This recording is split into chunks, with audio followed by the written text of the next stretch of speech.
Hello friends, in this quick tutorial I'm going to show you how to change car color in Photoshop. First, open your image in Photoshop. Go to the layer menu. Click on the adjustment icon and select hue saturation.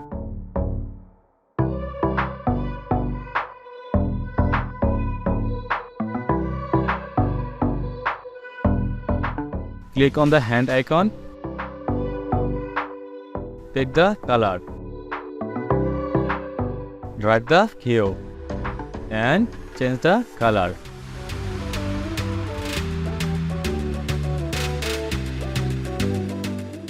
Select brush tool.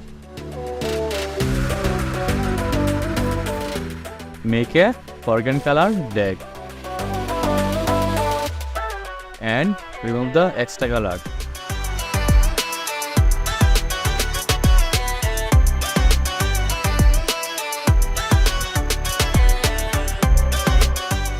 If you enjoyed this video, don't forget like, comment and subscribe for more videos.